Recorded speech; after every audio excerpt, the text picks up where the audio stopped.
join me in welcoming him?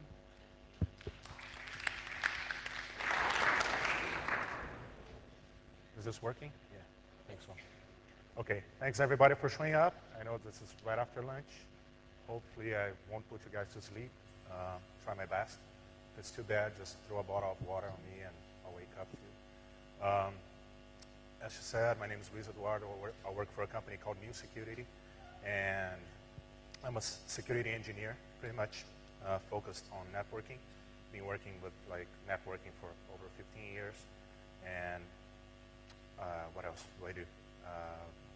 I'm a volunteer for DEF CON in the US. I help them to do their wireless network and speak at several conferences in the US. And this is the first time speaking in Asia, so really exciting times. So I'm here to talk about protocol fuzzing. Who here knows what protocol fuzzing is? Who doesn't know? Okay, so hopefully this is going to be really informative. This is no 0 days, no cool exploits. This is not a cool talk, but hopefully you guys learned something. So let's get to it. So what we're going to be talking about today is the history of fuzzing.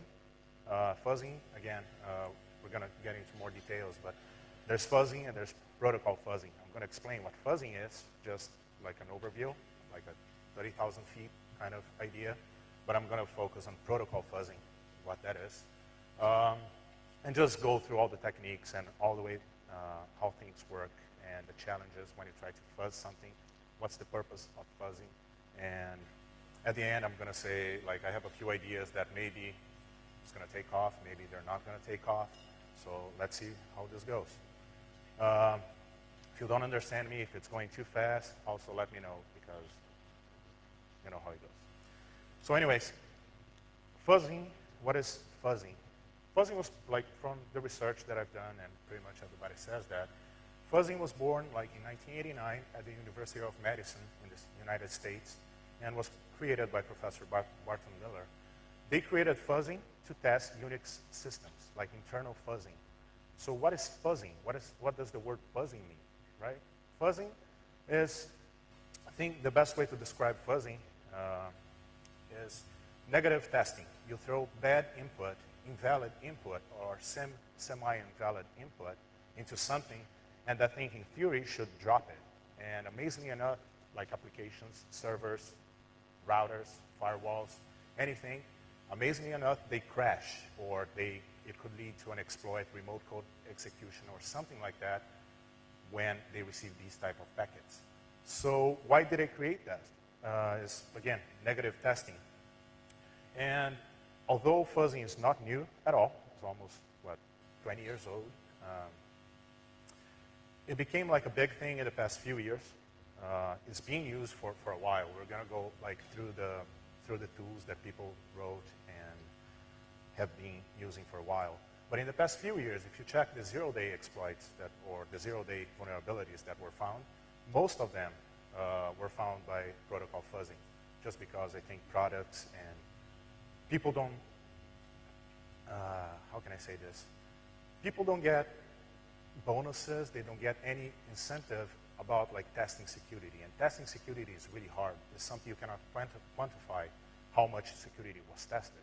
So people, they need to ship products, services, and stuff like that. So the idea is to get the thing out the door as fast as possible.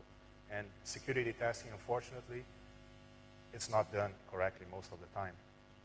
So if you heard about, again, so lately, fuzzing became the hope to find zero-day vulnerabilities, just because also security doesn't suck all across the board, right? It got better, and it gets better and better. But it's the easy way to try to find something broken. When you talk, if you heard the term fuzzing before, fuzzing, usually people relate fuzzing with HTTP or web applications, AJAX, HTTP, anything like that. Fuzzing is not only that. As I said, in the beginning, they created this in 1989 to test Unix systems. They're just internally on each one of the boxes. Today, most of the people, they try to just fuzz applications, like web applications, just because it's what it is out there on the internet, right? So people usually tend to think fuzzing is an HTTP thing only, but that's not true. Besides, you can do, like, there's a lot of work in file format fuzzing. At the end, I have, like, some resource links that you can go through. There's several tools. Like, there are really specific tools for any kind of fuzzing that you can imagine. And even application fuzzing. And, of course, protocol fuzzing. And we're going to get into details about protocol fuzzing. That's what the talk is about. So I put this slide in just because these are usually terms that you find when people talk about fuzzing. So number one, I mentioned already, right? People say, what is fuzzing? Fuzzing is to send bad stuff at some application or whatever. What is bad stuff? Could be totally broken input that doesn't make any sense at all, or semi-valid input. The more sense it makes, the better fuzzing you're going to have. Let's put it like this. I'm going to explain this later. There's also some randomness associated with fuzzing. So you can run like, so if you think, let's cover this right now. So think about like some protocol, right? Let's say DHCP. There's an RFC that says how DHCP should work. And hard or not, it has some work to put into to make that work according to the RFC. Now, imagine if you have everything else but the RFC, right? It's infinite. How can you test something? Like, you can have both, like, you can be testing this forever. So randomness is good, but up to a certain level. Another term that you see is target, is whatever is the target of the mutations or protocol fuzzing, or the bad packets. And then you have exception handling. That's actually what's being tested. So you're sending bad stuff, you send a bad packet to a router, it should drop it. It shouldn't just go belly up and stop working, right?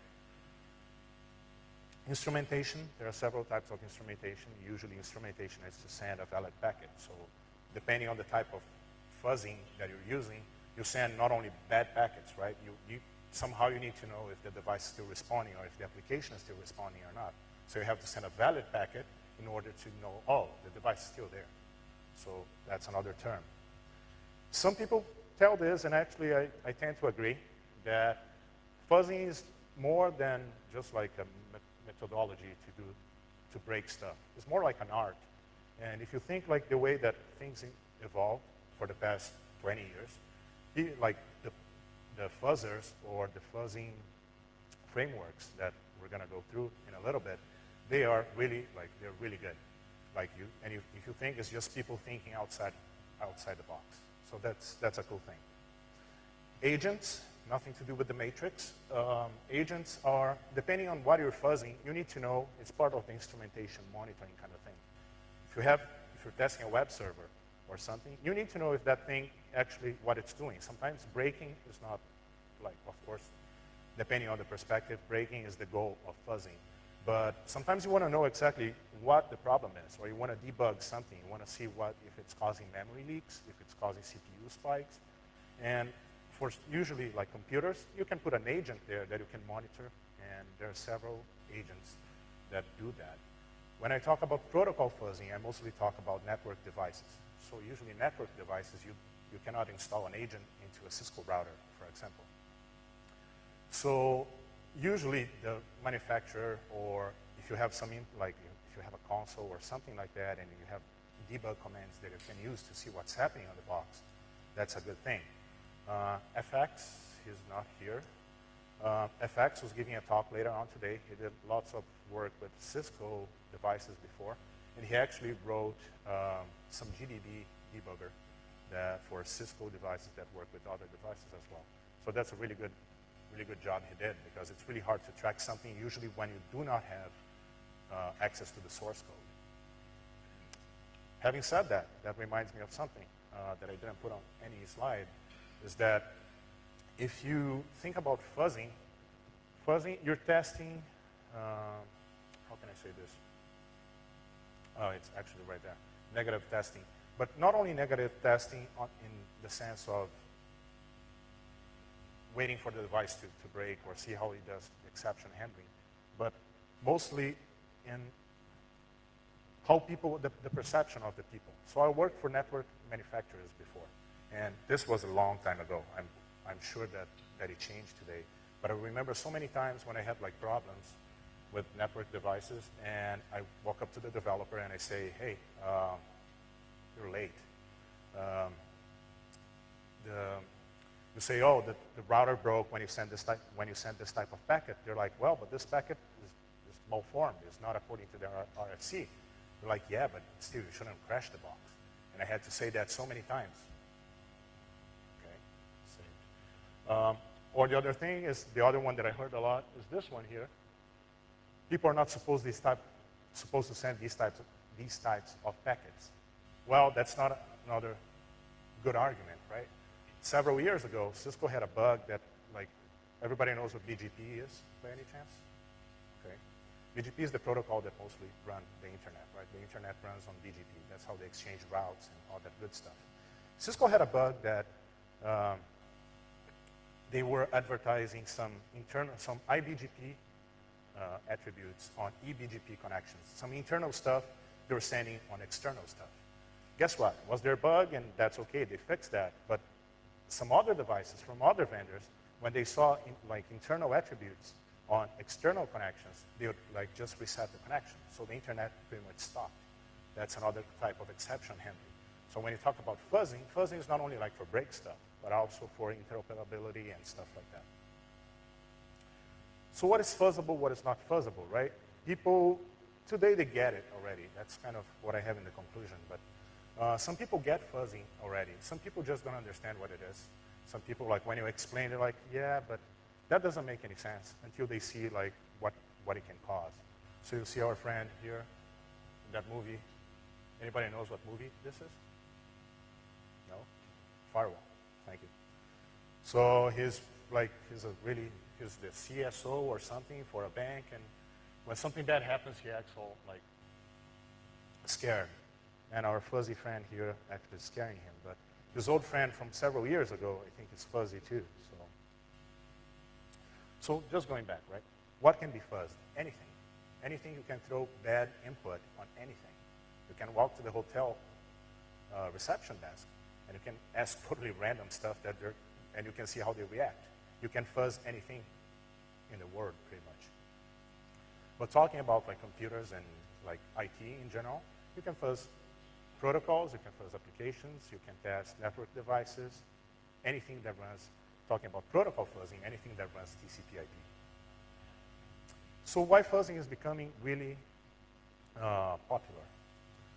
As I mentioned before, because several bugs, several 0 days, several vulnerabilities, they were found in the past few years with fuzzing, although fuzzing is not something new.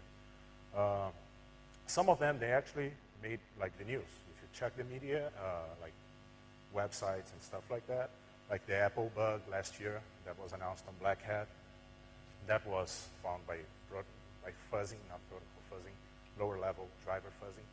But that was found by that. The first iPhone vulnerability found was on Safari running on an iPhone, was found by fuzzing. So if you check bug track or full disclosure, you're going to see a whole bunch of things that were found by fuzzing. And the scary part, right? Probably some other bugs that were found by fuzzing or by any other means, they don't make the news. They're still 0 days and they're being exploitable. So how do you know what's the cost, right, of having a problem happening and having a backdoor or something like that, people using your network or whatever to do bad stuff. And of course, in the past, again, in that link that I have at the end, you're going to see that there are several tools. So you have from frameworks. There are just frameworks that you can do stuff on top of it. That's mostly what I'm going to be talking about.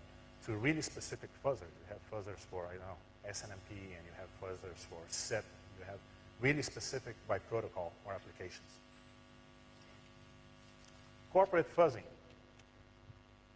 And although fuzzing is not new on the corporate world either.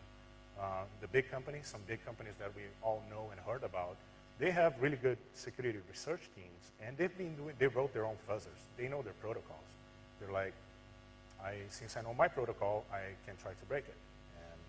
But again, think about breaking outside of the scope of whatever it was written for. It's just like an exception or sending really stuff that is not supposed to be sent, and see how applications or devices they behave. And fuzzing became a common practice. Again, comes down to the thing how you quantify how to test security, right? So some people say, yeah, I ran a fuzzer, or I ran, it doesn't need to be a fuzzer, I ran a vulnerability scanner or something like that against my system and everything is okay. Well, sometimes fuzzing is not done correctly, and we're going to go through how to try to make it better. And what I mentioned before, right? People, they get measured by how fast they can deliver a service or a product, and not exactly by how much security testing was done. So the better you make the security testing and the quicker and all the stuff, the better.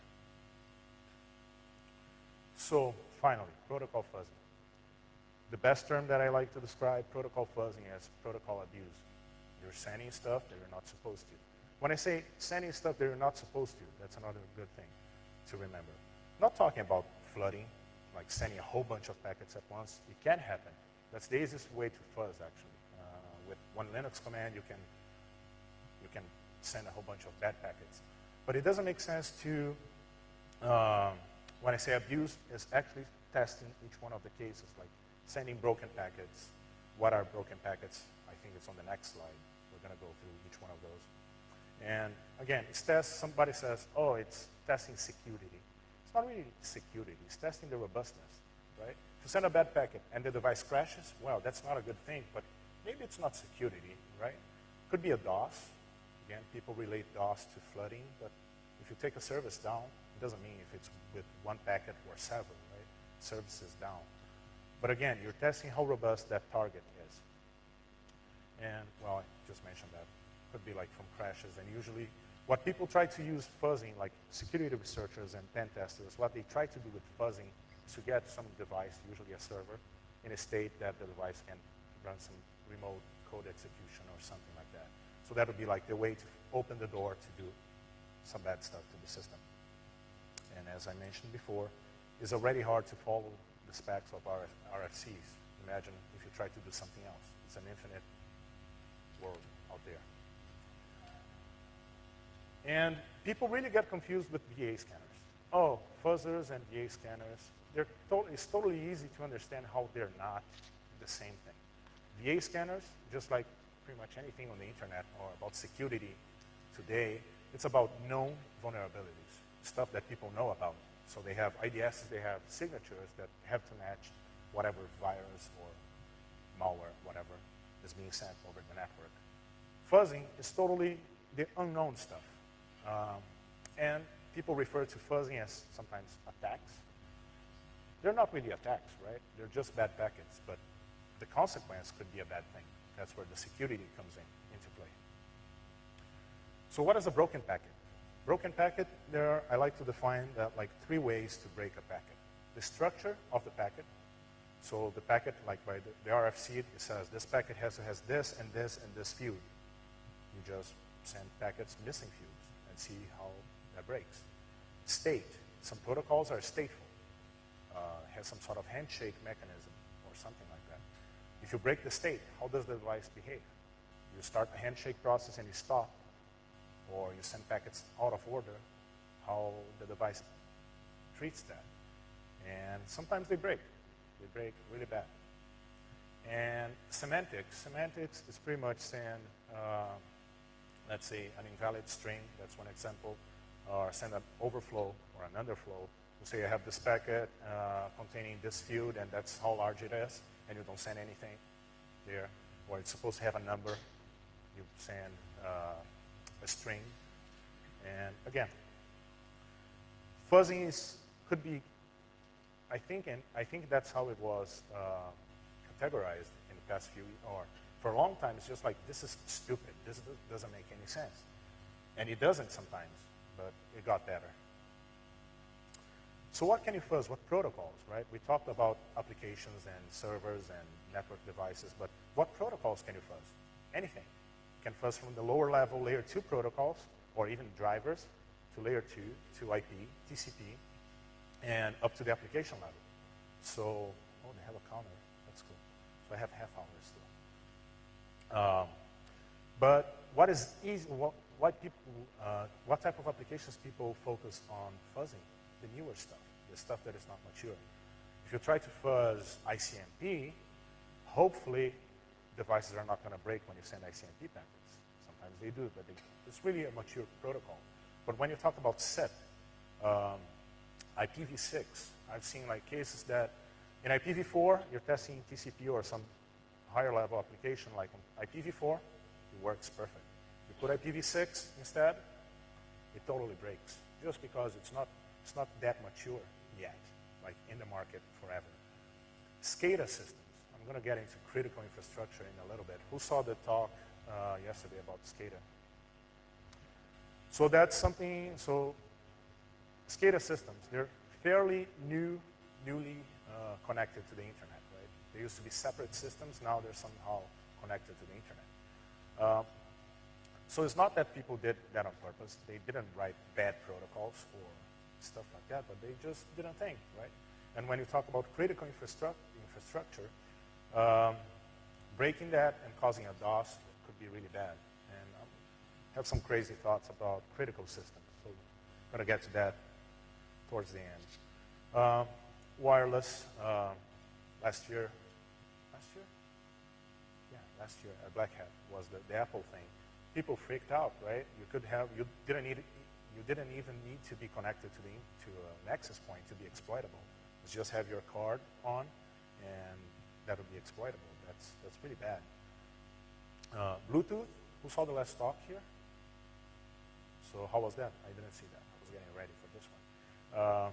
But I guess like some people, there are fuzzers specific for Bluetooth. So it's something really cool to look for. And video games.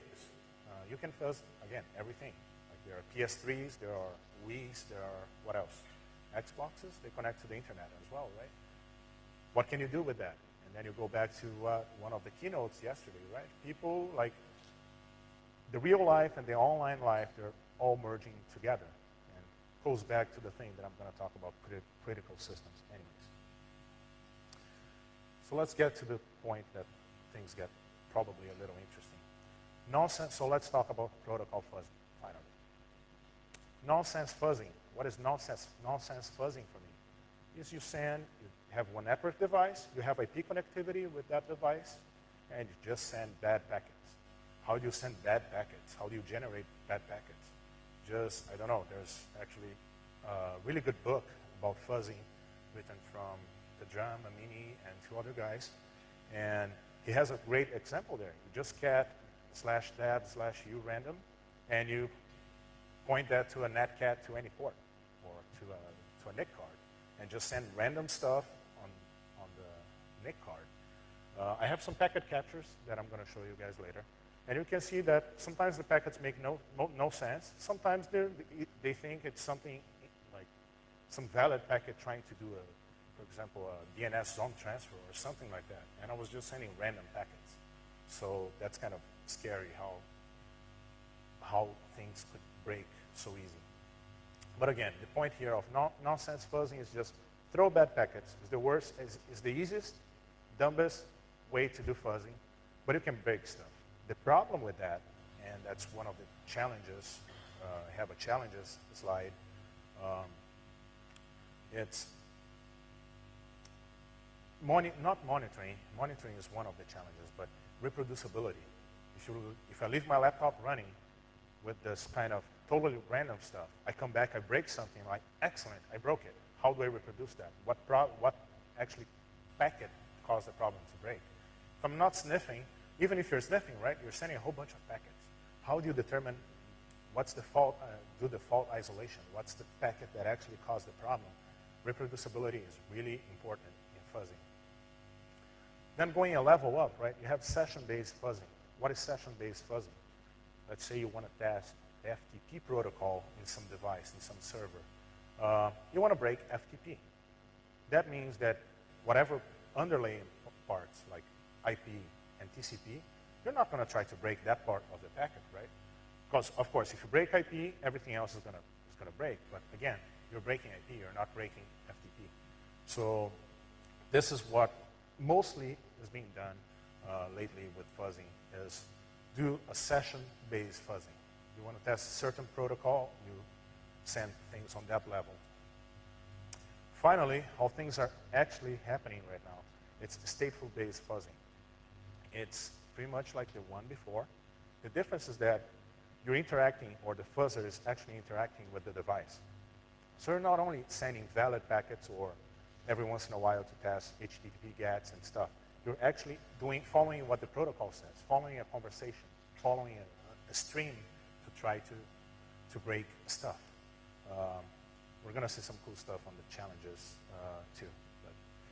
But, and it's possibly a better way to, not only to fault isolation, and this is actually not correct what I put here, but it's a good way to find what things, to try to determine a problem and to get to the bottom of a problem. Just throwing that, even if it's up there on the application level, if you want to send stuff, or session, not session, application level.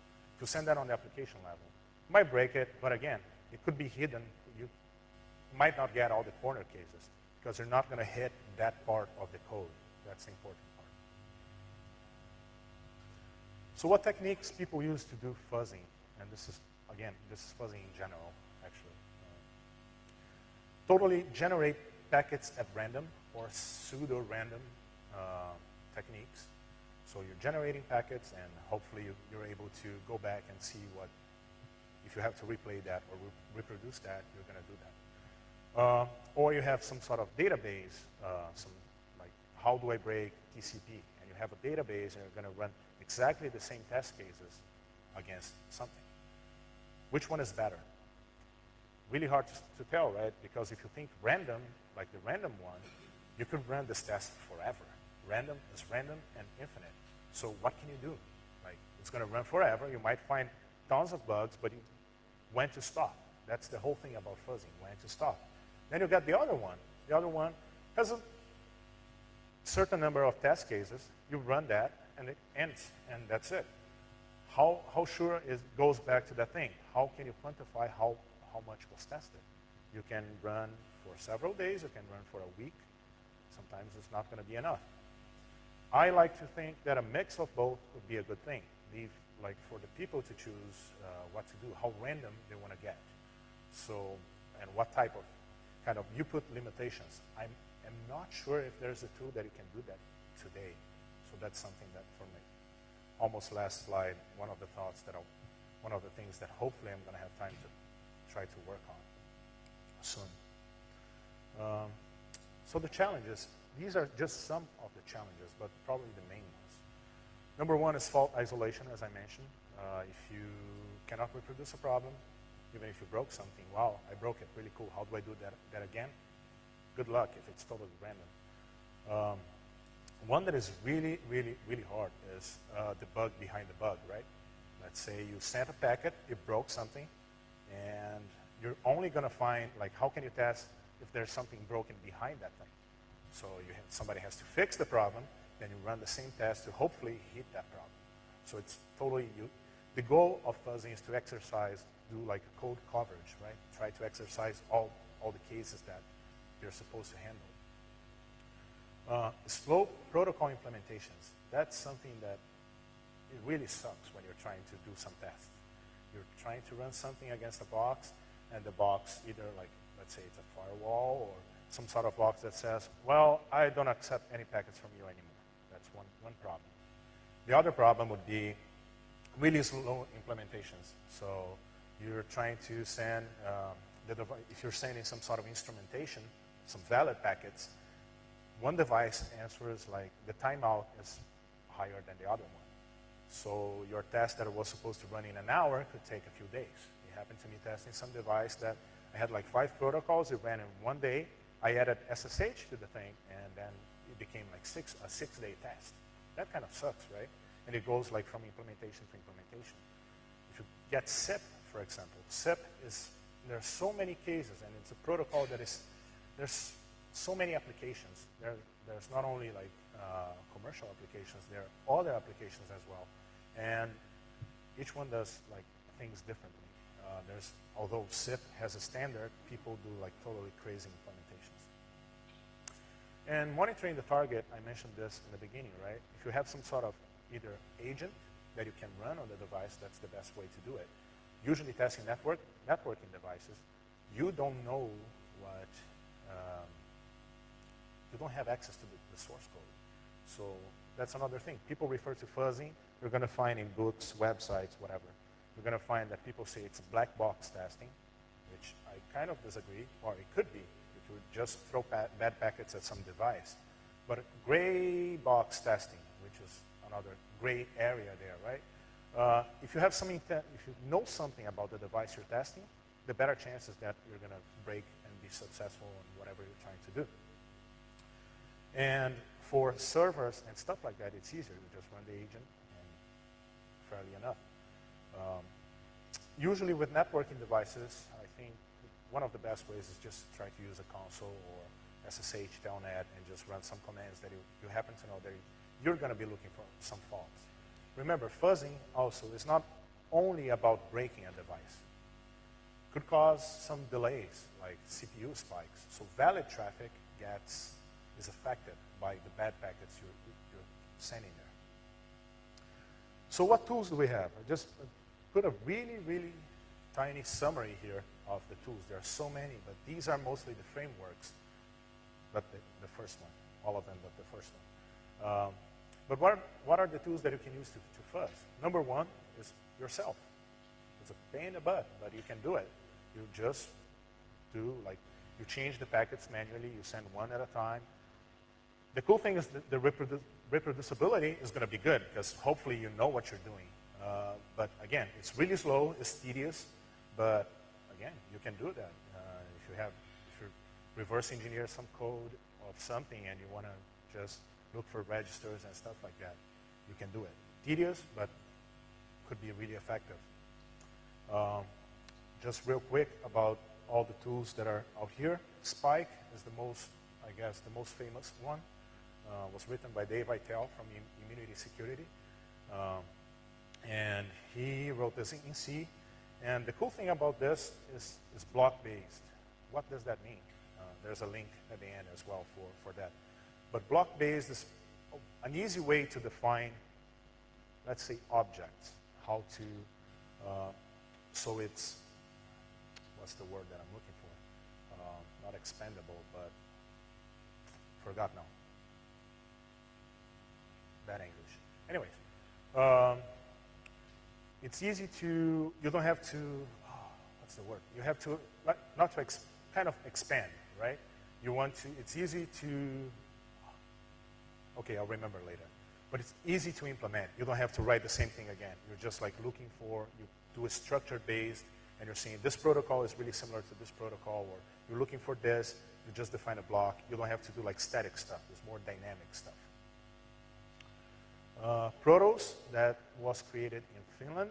It's written in Java. Today it became a product. Actually, it's the next slide's the commercial products. But Protos pretty much became a product, and they have so many fuzzers. They're like, it's pretty cool. But again, it's not really a well, it's kind of a framework, but they do like really specific for protocols. So they have some good stuff there. You can still use Protos, download and stuff. Peach was written in Python, and I like the quote that you get from the README file, that it was written while drinking beer at pH Neutral a few years ago. So it's a really good also framework, fuzzing framework. Anti-parser is another one. It's not only a fuzzer, it's a fault injection too. So again, all of these are still really usable and downloadable. Defuzz, another one. I didn't get too much information about defuzz, just Google for it. And lastly, Sully is I guess the newest one, like on the public domain. And it was written by the same guys who wrote the fuzzing book, the guys from Tipping Point, and who else? Spy Dynamics, and some other guy. It brings something like, they did a really good study before writing, like, before releasing Sully. So they bring to the table some really cool stuff.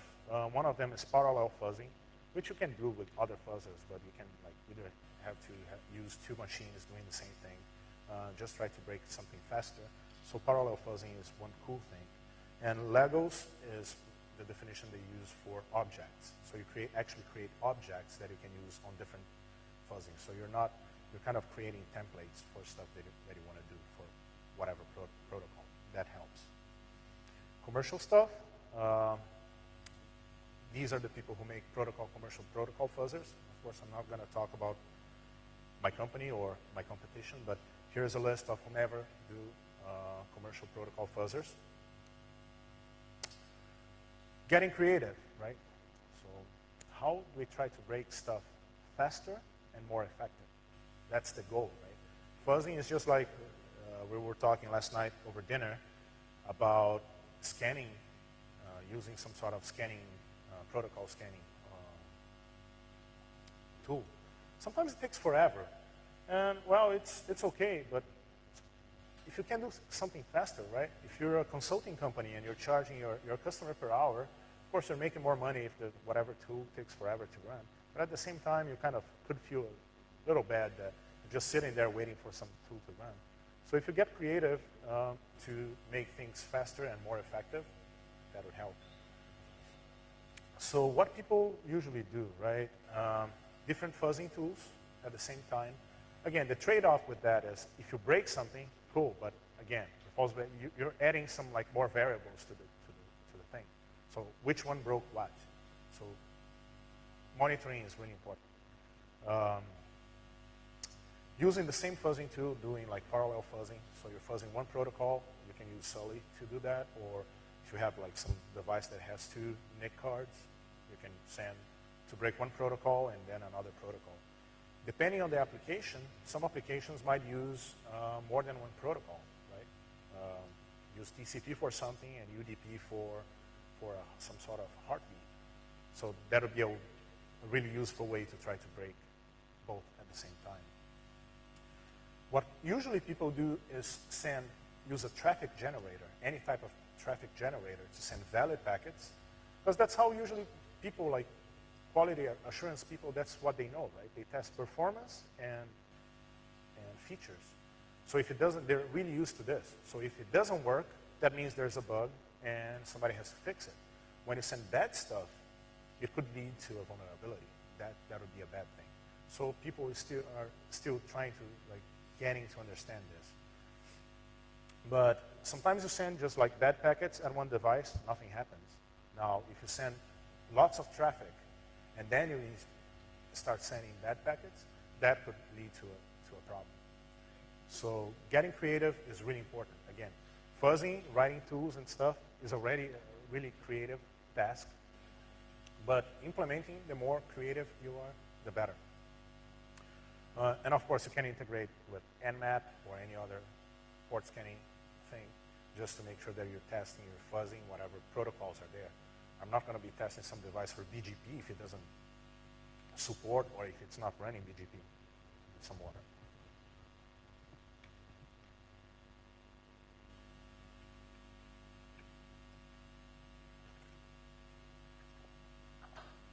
Okay. And depending on what you're testing, if you could try to use an agent, that would be better. For servers, Windows, Linux, whatever, that's easier. For any embedded device or for any networking device, that's kind of hard, but doable, as I mentioned, how FX did some stuff a few years ago with Cisco. And again, use any tools available. Sometimes a tool that doesn't do much, when you integrate with everything, it's going to help you a lot. So let's talk about packets. Really can't see anything, huh? So what was this? This really sucks. I'm sorry. This is a packet capture that I took when I was doing dumb fuzzing. But that was just doing the /dev/u random, sending stuff through netcat to some port on, in this case, DNS. In this case, I was sending DNS over TCP, not the regular UDP stuff. So these are the packets from the source, the attacker, to the target. And if you can look here, like these are, again, these are totally random packets. But for example here, zone change notification. Some random packet actually is understood as a zone change, right? Some other packets, or most of them, are unknown operation or something like that. In this case, I didn't break the DNS system, but I didn't run that for that long. On the other hand, here's the opposite, right? These are the reverse flows. So most of the stuff here, what does it say? Unknown operation, for example. The other ones, they think they're like short packets, like fragmented packets. So again, some stuff it thinks it's real, some stuff it doesn't think it's valid. That's how the device should behave. Should, depending on the protocol, should just drop it, or should it send a message back saying, well, I don't know what this is. Another example here, when the device receives something, this is an example where the device receives something bad. A little better. No, the color didn't help. But every time the device receives a bad packet, it's actually resetting the connection, which, again, TCP, that could be a good way to handle this. Device didn't break either. Now, this would be, actually, we skip this one. I can't do that one. This is the smart way to do it. In this case, it's a DHCP packet. It breaks, makes one of the devices that I tested totally break. This is one packet. I sent one packet to the device. It's a DHCP Discover packet, and it has just some bad stuff here. What was that? The option, you have a length. You're saying the length has 255. The device receives that and says, "Oop, I don't know what this is," and breaks instead of just dropping the packet. Same thing with the other example. This is a little better. You're sending like bad value, like this kind of an overflow, I think. Option value, yeah. You're sending like 255 bytes on you're doing an overflow, so the device is not expecting that. So again, receive the packet, instead of simply dropping, it just breaks, totally breaks. So comparing a little bit fuzzing with what's happening with the security community, right? If you saw the talks yesterday, especially the keynotes, this is being addressed. Who saw the keynote today from Emmanuel, by the way? Nobody? Oh, okay, a few. Not the only one hungover, I guess. So, yeah, I think people are more like the state of the security community is kind of in a weird state, right? People, they're like people that just don't care about stuff anymore, people that just don't want to break stuff anymore. Like you have the total opposites of everything. So, and you have people that are just put into the spot like, oh, you are an IT guy, and now you take care of security. And the guy buys a firewall, and he thinks he's okay. So there's this whole concept, and it actually is a really good concept when well implemented, is what the security in that is like adding more layers of security to make something more secure. In theory, that works really well, or when it's well done, it works really well. But when it's not really well done, or people don't understand, they just start buying boxes and putting boxes in the middle of something. So you have an application here, and you have like, I don't know, the internet here. And you keep adding boxes, say, the more boxes, the more stuff I put in the middle, the better. Not always, right? If you break something in the middle, if it's a critical infrastructure thing, and we're going to get to that in another bullet or so. If you break something in the middle, that's kind of a DOS attack. If you send a packet like that one packet that breaks one device, for me, that's a DOS attack. So people relate DOS attacks with sometimes flooding. Just keep in mind that it's not always the case. As I mentioned before, so again, think about fuzzing as a tool to help you like do robustness. You can add as many boxes as you want in the middle. Just make sure the boxes are robust. They can handle whatever they're supposed to. Don't hide like problems, right? You say, yeah, that device crashes when I send an ICMP packet, but actually that's going to be behind a firewall, so that's okay. Think about that. That's not a really good approach for security. As mentioned before, security is mostly done based on known attacks, of course, that's easier. Not totally easy to do, right? If you take care of firewalls and stuff, or IDSs and stuff like that. Make sure the IDSs and everything has the right signatures. But if you're using like VA scanners, make sure the VA scanner is doing a good job not only having a good database of known stuff, but how it's testing the device, how it's fingerprinting the device, how it's finding out what devices are out there. Critical infrastructure, I kind of touched on this when I talked about SCADA. You say critical infrastructure, people say, okay, SCADA systems. And if you do a Google, like there has been like several talks about SCADA systems. The one that I saw yesterday was actually one of probably the best one that I've seen in the past year or so. But again, what is critical infrastructure? It all depends, right? Who saw, of course you guys read the problem with that country in Europe, Estonia, a few months ago, where the whole country stopped? Well, oh, they didn't have the internet for two weeks. Okay, well, if apparently they do a lot of stuff through the internet, and that's how the world is becoming, right? So if you stop the internet, you cannot use lots of stuff. For me, that's critical infrastructure.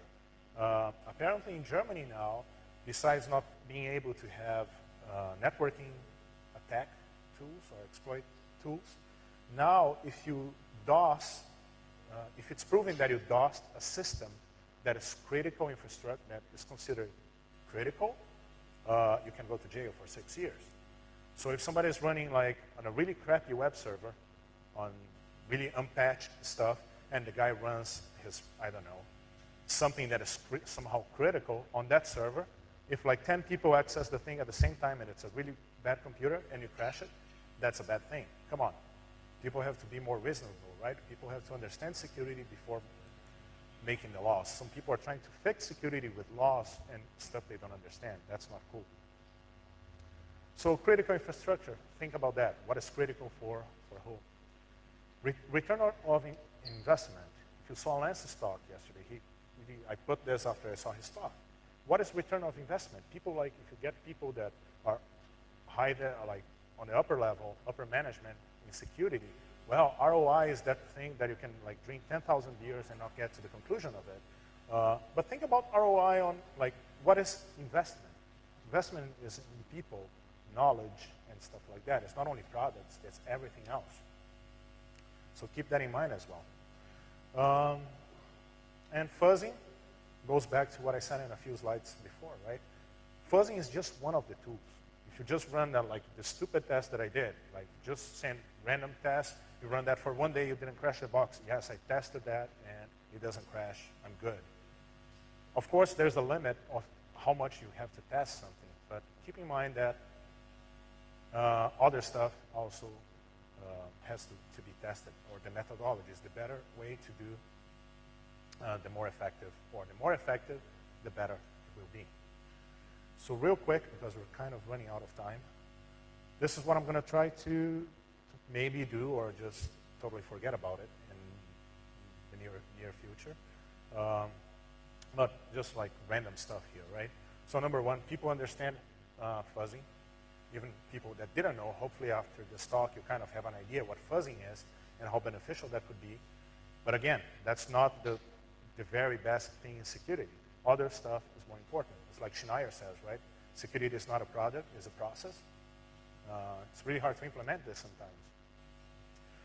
sometimes. So stuff about protocol fuzzing that I want to try to do.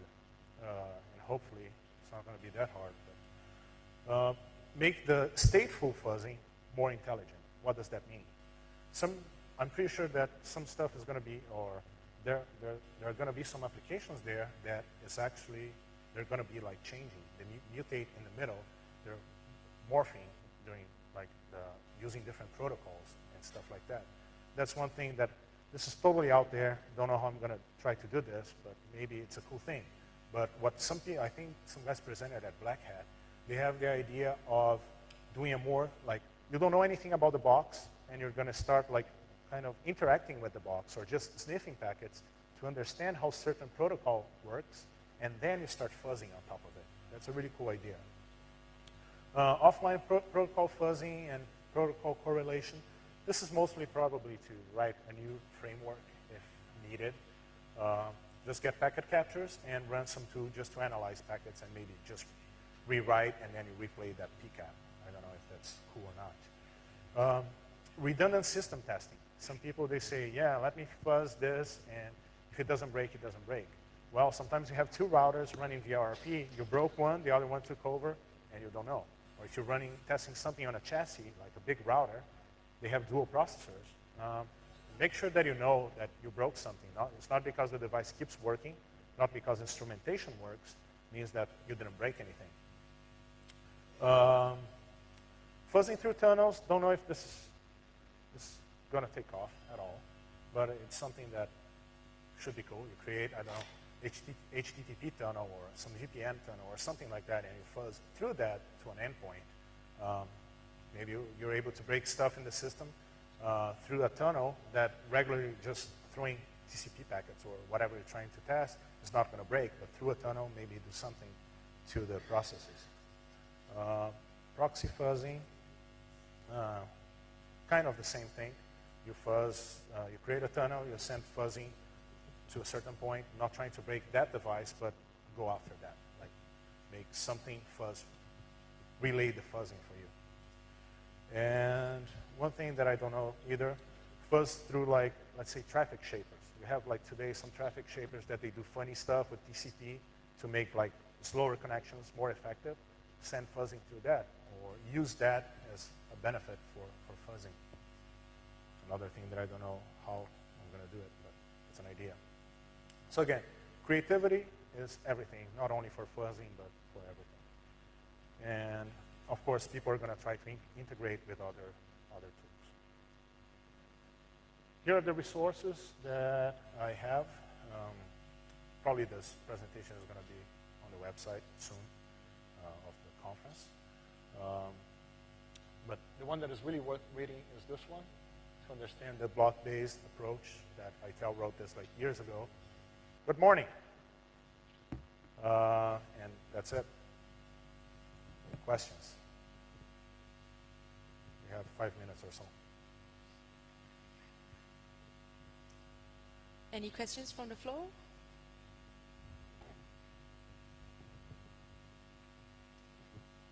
Hi. I was wondering if I like to fuzz a box or a number of boxes behind, say, a firewall. Because through the firewall? Through the firewall, okay. Because, like, say, I'm outside, I'm at Starbucks. I like to fuzz a couple of boxes behind a particular firewall. Okay. Now, the thing is, I don't want to crash the firewall. I just, want to test whether the boxes actually respond favorably. Mm-hmm. But if I do the fuzzing, I'm only afraid that I'll kill the firewall rather than the boxes behind. How do I go about actually doing that? Okay.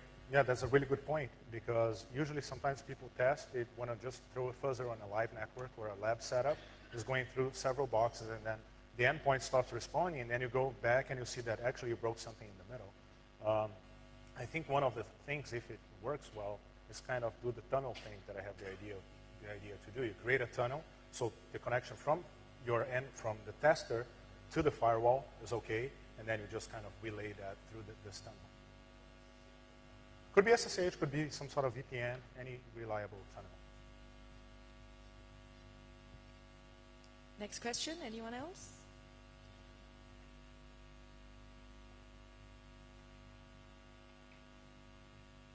They're letting you off the hook easy. Yes, that's it. All right, great. Wait. The best question? Oh, no. Sorry. There's another one? More, yeah.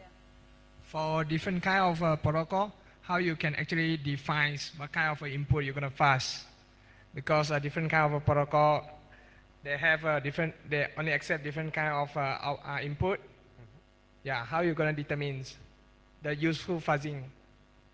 Well, again, I think the best approach is to create a valid channel first, make sure that device is working with that protocol, and then you fuzz on top of it. So before you start sending bad stuff, you actually make sure the device is working with that protocol.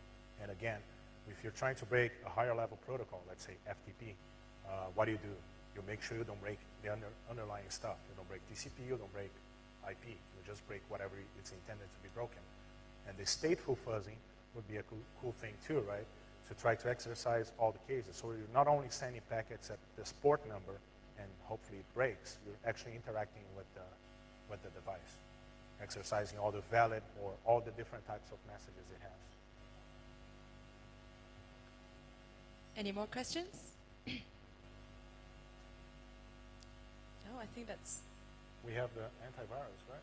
Yeah, we do have an antivirus kit for the best question, so Really, it's up to you between the two questions. First one. First one? Yeah. All right, congratulations. This is the second Panda security kit that you're getting. Asking pretty good questions, eh? Yeah.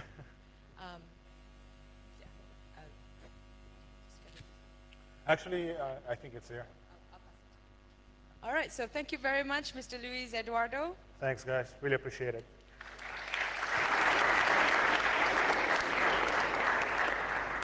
And he will be around at the exhibition area if you have any more questions.